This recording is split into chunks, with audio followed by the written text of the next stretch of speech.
C'est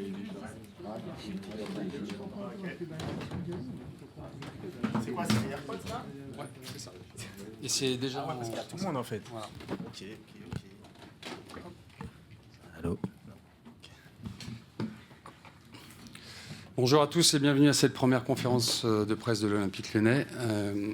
Pour les médias français, vous en avez l'habitude, mais plus pour les médias turcs, je vous demande de bien utiliser le micro qui est à votre disposition et de lever la main pour solliciter une question. Merci. Donc c'est quand vous voulez. Là. Bonjour Loïs, Édouard G, RMC. Est-ce que tu ressens, toi qui es tout nouveau ici à Lyon, l'attente générale par rapport à cette Ligue des Champions que Lyon n'a pas disputée depuis 6 ans? Comment tu la ressens, toi? Est-ce que dans le groupe, on t'en parle? Est-ce que tu as des supporters qui t'en parlent? Comment tu vis ce moment? Bonjour. Bien sûr, on ressent l'attente, mais elle n'est pas négative, elle est positive. Je pense que tout le monde a envie de jouer la Champions League cette année. Et je pense que tout le monde veut la voir cette année ici à Lyon, pas seulement que les joueurs, le club, mais aussi les supporters et tous ceux qui sont dans cette ville. Donc on est prêt, on s'entraîne dur. On sait quelle importance sera le match de demain. Mais oui, l'attente est là, mais elle est positive et tout le monde est prêt pour le match de demain. Gab.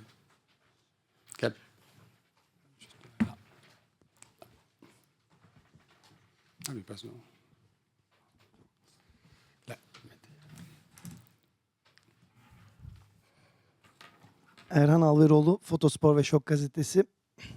İlk maçta Fenerbahçe stadında çok ciddi bir Au atmosfer stade de vardı. Bu Fenerbahçe, il y avait atmosferi une nasıl grande atmosphère. değerlendiriyor? Comment Onu vous sormak évaluez cette istiyordum. atmosphère Ve yarınki des supporters de beklediği Fenerbahçe atmosfer au match o aller? atmosfere karşılık Et est-ce gelebilir mi? que cette atmosphère va trouver son équivalent demain?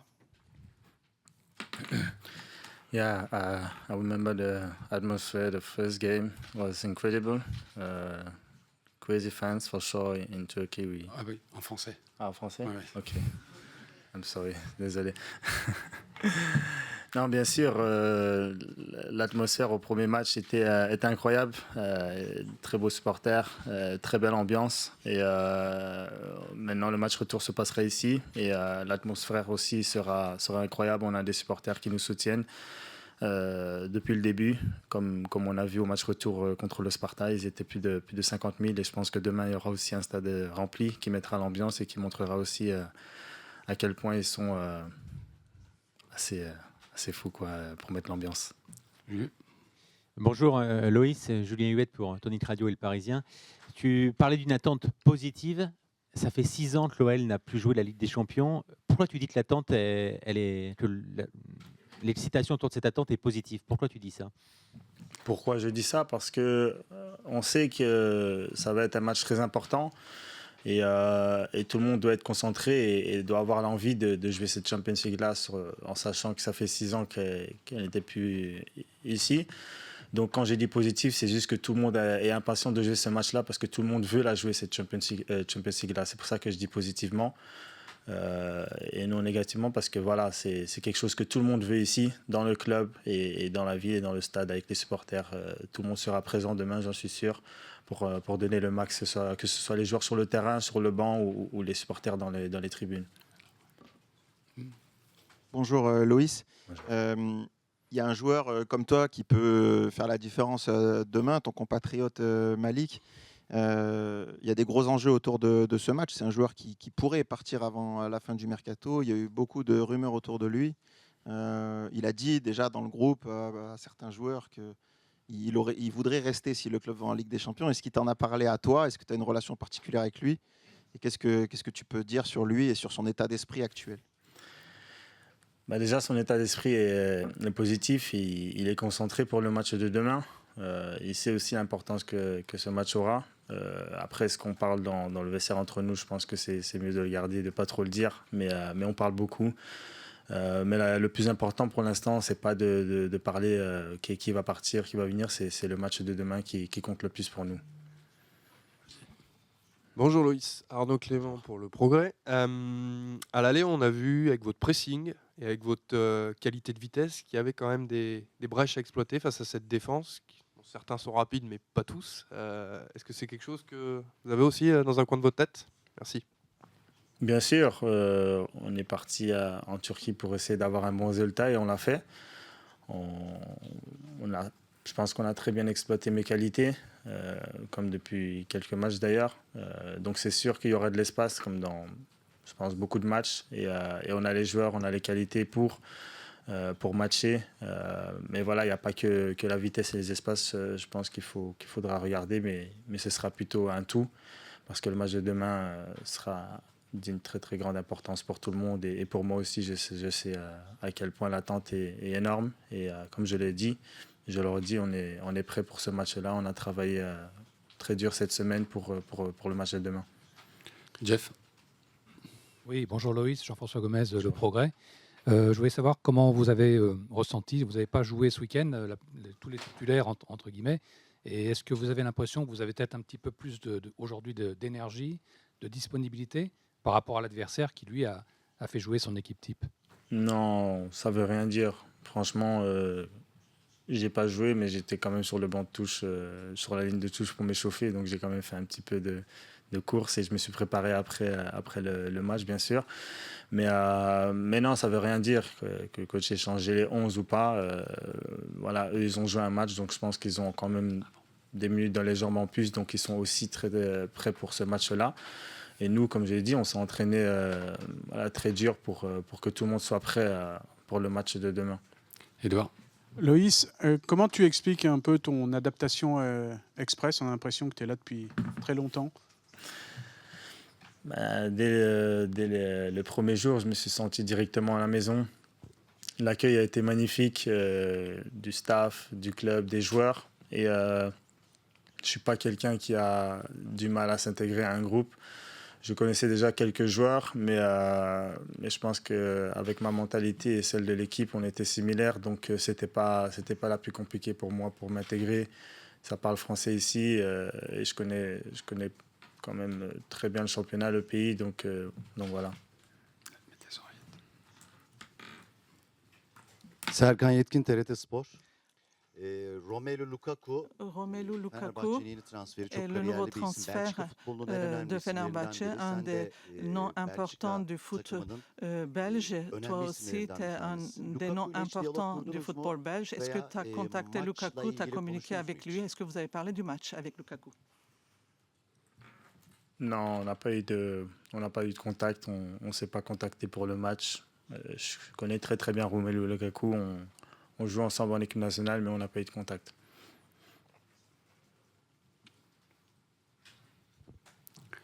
D'autres questions? Edouard.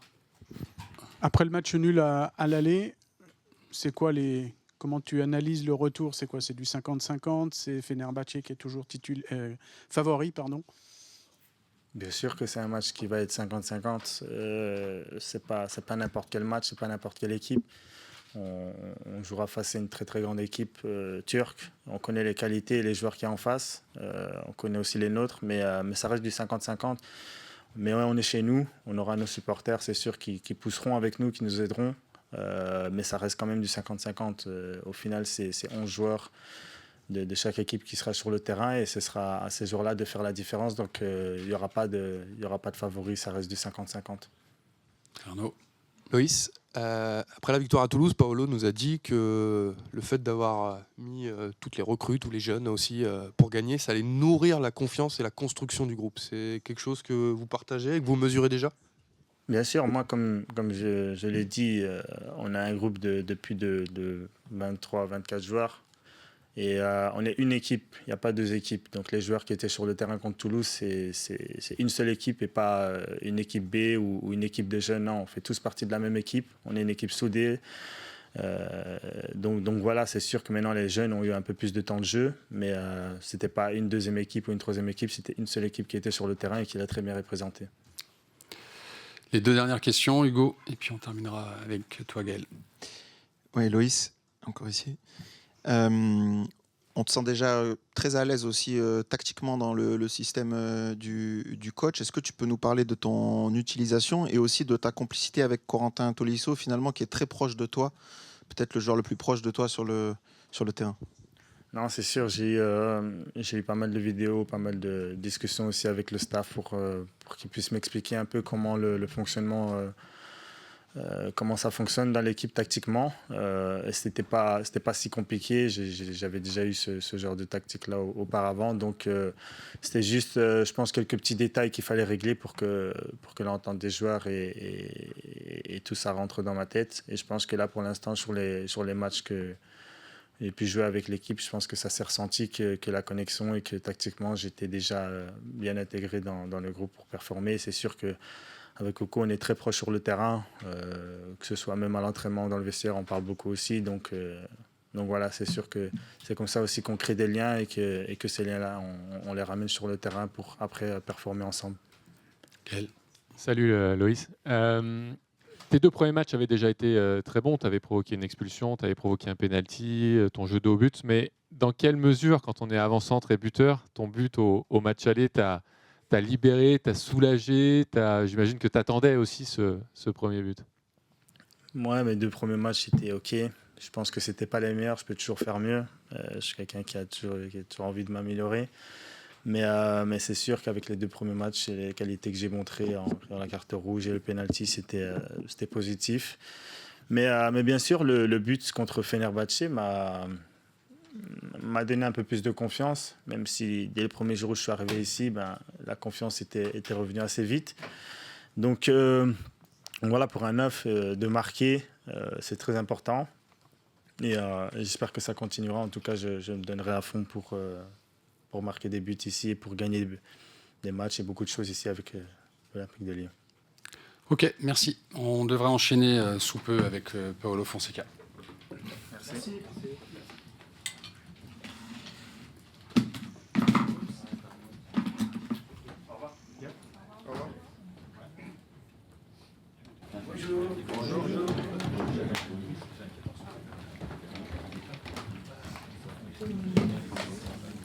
Je te ferai signe s'il y a besoin de ça. Je te dirai.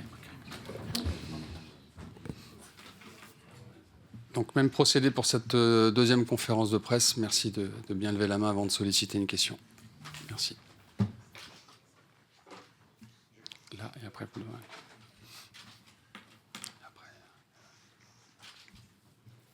Oui, bonjour Paulo. Bonjour. Jean-François Gomez, Le Progrès. Je voulais savoir comment vous ressentez un petit peu l'excitation qu'il y a en ce moment à Lyon avant ce match de barrage qui compte beaucoup pour la Ligue des Champions. Comment vous sentez aussi vos joueurs dans cette atmosphère-là?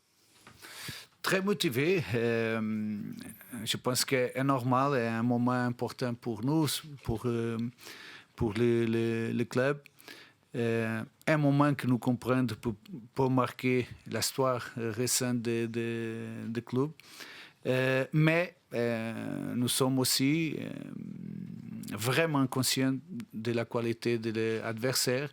Et je pense que nous devons être équilibrés en ce moment. Je pense que le mot correct pour ce match est l'équilibre. Et j'ai essayé de montrer à mon joueur que c'est un moment pour avoir de l'équilibre.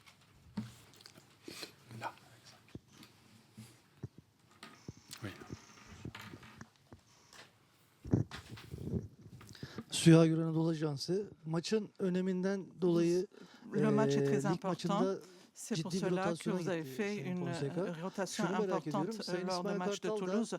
Gençler Birliği İsmail Kartal, l'entraîneur de sizinle Fenerbahçe, maçtan önce bir rotasyona gitmişti ve bu çok lors du match de eleştirilmişti. Gençler Bunu Birliği avait fait une nasıl rotation. Il avait été bu beaucoup tür maçlardan critiqué. önce Quel est votre rotasyona commentaire gitmek faydalı là-dessus? mıdır? Est-ce que Yoksa c'est une bonne chose de faire une rotation kaybettiğinizde avant des tabii matchs zarar aussi görüyorsunuz, importants? eleştiriyorsunuz Quand ama vous perdez le bizde match, Türkiye'de évidemment, bu vous durum êtes maçtan önce de critiqué, gerçekleşmişti. mais Teşekkür ceci ederim. peut également avoir lieu avant les matchs. Le fait de faire une rotation peut être critiqué. Qu'est-ce que vous en pensez? Je peux parler de mon équipe. J'ai fait la rotation naturellement parce que je crois beaucoup en tous notre joueurs. Et je pense qu'ils ont avait une réponse vraiment positive. Mais je pense que comme entraîneur, j'ai pensé aussi l'importance de ce match et la condition physique des joueurs. Je pense que aujourd'hui, en ce moment de la saison, c'est pas facile d'avoir faire jouer le même joueur de 3 en 3 jours. C'est pourquoi on a décidé de faire cette rotation. Erhan Alvaroğlu, Fotospor ve Şok Gazetesi. Bay Fonseca'ya şunu sormak istiyorum. İlk maçta geçiş hücumları Lors du deneyen premier bir match, Lyon vardı. on avait sur le terrain un Olympique Lyonnais qui attaquait plus. Et est-ce qu'on va voir demain une équipe qui va plus dominer sur le milieu de terrain ou la défense? Est-ce que vous avez modifié vos tactiques parce que Kerem et Asensio ne vont pas être présents? Est-ce que vous allez garder cette approche? On va voir demain de les tactiques. Je ne veux parler, mais je pense que ça sera un match ouvert. Je pense que les deux équipes comprennent que est décisif gagner. Je ne m'attends pas à un Fenerbahçe qui vient ici pour défendre. Je m'attends à un Fenerbahçe qui veut gagner. C'est normal. Mais je pense que, comme j'ai dit, nous devons être très, très équilibrés parce que nous savons que Fenerbahçe est très dangereuse dans les contre-attaques, dans la transition défensive et nous devons faire beaucoup d'attention en cet moment. Mais je pense que ce sera un match ouvert avec les deux équipes qui veulent gagner. Nous voulons, comme on a fait, j'ai dit avant le premier match, que nous voulons faire notre jeu, avoir l'initiative.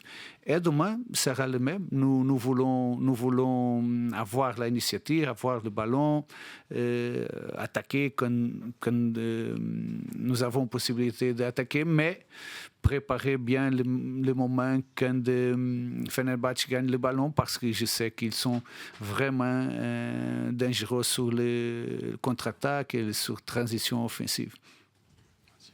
Bonjour Paolo. Samedi à Toulouse, on a vu un très beau but de Malik qui est revenu enfin à son meilleur niveau. Comment il a vécu la période quand il est revenu déjà la saison passée et en fait il avait encore mal, il s'est refait opérer, etc. Comment il est sorti de cette période? Est-ce qu'aujourd'hui il est vraiment à son meilleur niveau et est-ce qu'il est perturbé par le bruit qu'il y a autour de son avenir? Était une période difficile pour Malik parce que il a fait la chirurgie, après il a retourné, il avait des douleurs, mais je pense qu'en ce moment est un bon moment. Il est bien physiquement, il est motivé. Je pense que qu'est-ce que se parle de Malik, il a géré bien mentalement les situations et je pense que en ce moment, ça sera un joueur qui continuera avec nous. Et qu'est-ce que je sens que Malik est très motivé aussi pour continuer. Et est motivé pour le match, qui est un match important pour nous. Nous ne sommes pas vraiment préoccupés avec la vente de Malik. Si nous voulons vendre Malik maintenant, nous avons des offertes pour vendre. Mais je pense que le club a géré bien les situations de Malik. Nous savons la qualité de Malik.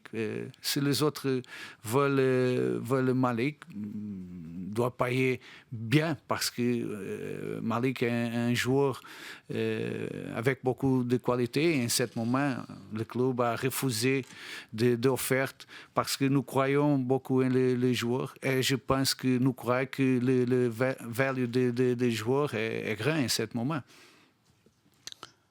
Paolo, bonjour, et Lorget, RMC. Tu sais que l'OL en Ligue des Champions a une longue histoire, mais il y a longtemps, En quoi tu vas utiliser peut-être toute l'histoire de Lyon en Ligue des Champions dans la préparation? Est-ce que c'est quelque chose que tu vas utiliser, l'histoire de Lyon en Ligue des Champions, pour motiver tes joueurs? Est-ce que tu sens qu'il y en a besoin?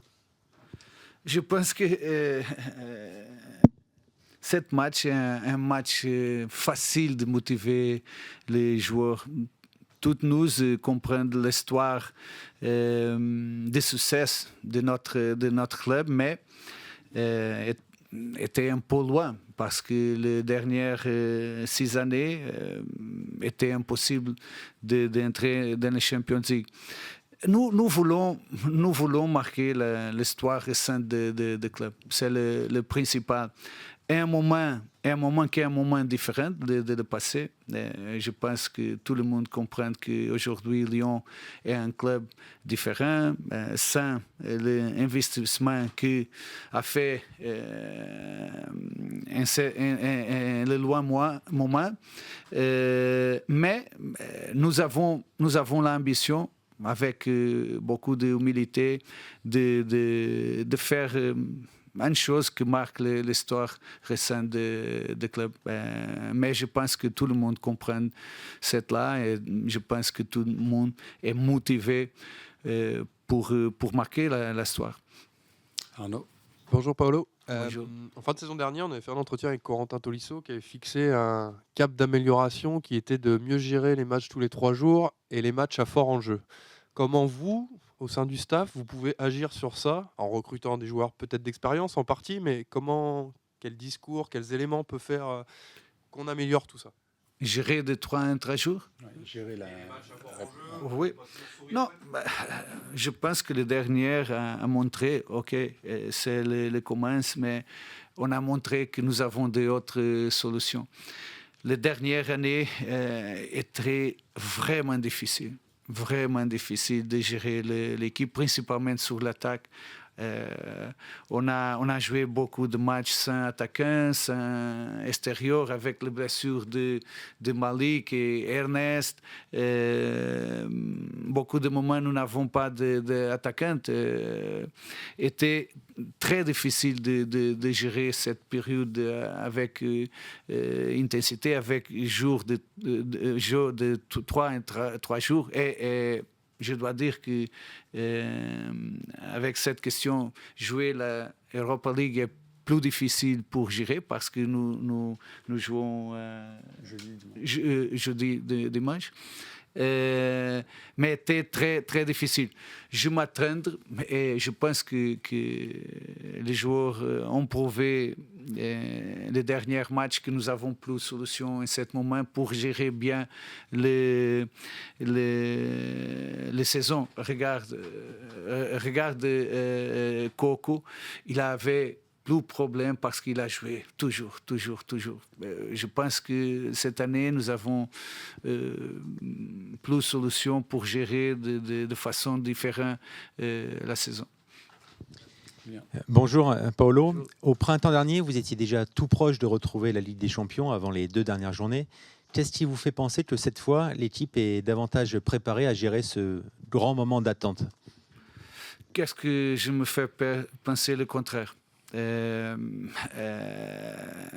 suis toujours très positif, très motivé et une grande opportunité.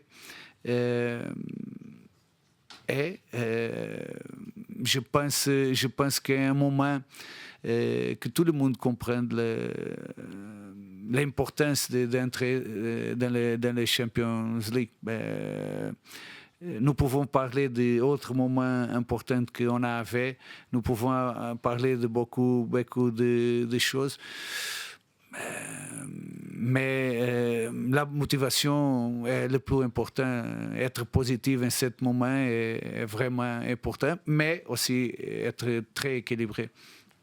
Les 2 dernières questions, Jeff, puis après Alexandre. Émeric, pardon.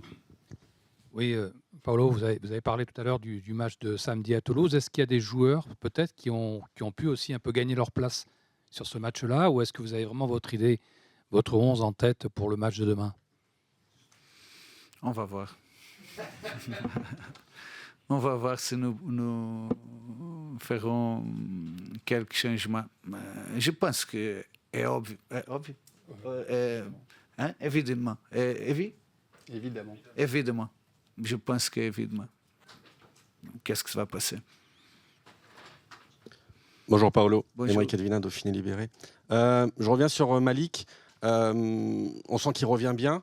On sait aussi qu'il a un jeu de duel, qu'il expose aussi à se blesser. Est-ce que vous travaillez un peu avec lui pour qu'il s'expose moins à d'éventuelles blessures par rapport à ce qu'il a connu ces derniers mois? Non. Mais je pense que quand un joueur est prêt. Nous ne sommes pas un moment pour gérer. Nous sommes un moment pour risquer. Avec Malik elle-même, nous devons risquer. Il doit faire le maximum, jouer au maximum pour aider l'équipe. Il a travaillé beaucoup. Le dernier match contre Fenerbahçe, il a travaillé aussi défensivement beaucoup. Je pense qu'il y a un joueur qui peut faire la différence. Et je pense qu'il est bien, il est motivé, et le plus important. Ok. Une dernière alors.